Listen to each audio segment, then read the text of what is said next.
आज भी देशवासियों की रूह कांप उठती है।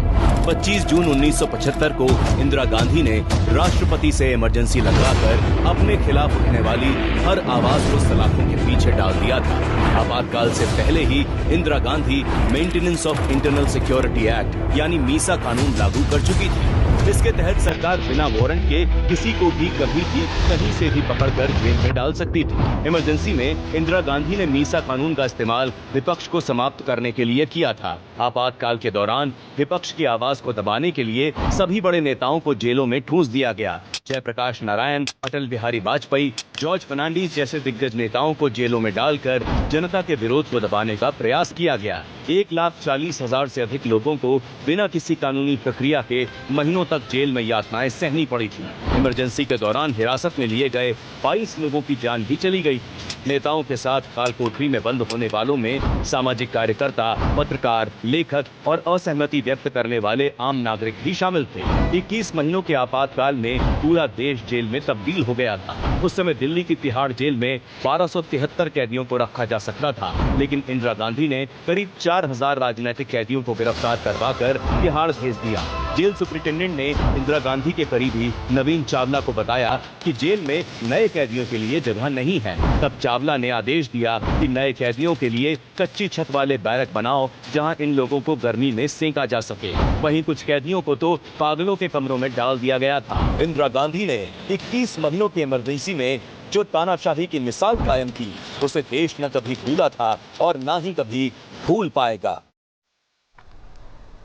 गृह मंत्री अमित शाह ने आपातकाल को अन्याय काल बताया है। उन्होंने कहा कि आपातकाल के खिलाफ जारी संघर्ष ने ही लोकतंत्र को जीवंत बनाए रखा है। आपातकाल की 50वीं बरसी की पूर्व संध्या पर आयोजित कार्यक्रम को संबोधित करते हुए गृह मंत्री अमित शाह ने कहा कि जब प्रधानमंत्री नरेंद्र मोदी ने निर्णय किया कि हर वर्ष 25 जून को संविधान हत्या दिवस के रूप में मनाया जाएगा, तब ये सवाल उठे कि 50 साल पहले हुई किसी घटना पर बात करके आज क्या हासिल होगा।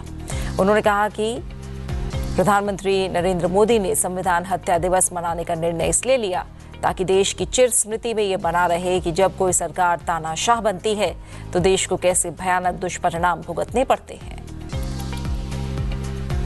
इमरजेंसी के दरमियान श्रीमती गांधी ने संविधान में इतने बदलाव किए कि इसको मिनी संविधान बताया गया।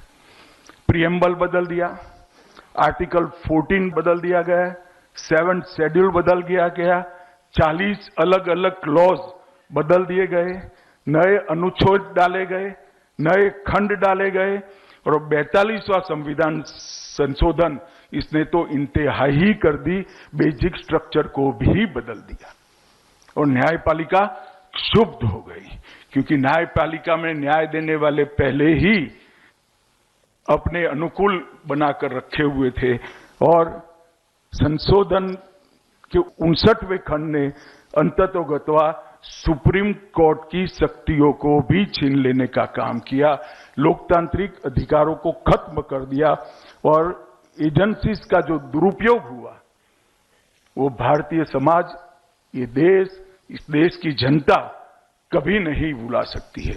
इसीलिए नरेंद्र मोदी सरकार ने एक निर्णय किया है कि हम संविधान हत्या दिन मनाएंगे, क्योंकि ये समग्र राष्ट्र की चिर स्मृति में रहना चाहिए कि जब लोकतांत्रिक तरीके से चुनकर कोई व्यक्ति तानाशाह बनता है तब देश को कैसे दुष्परिणाम भोगने पड़ते हैं।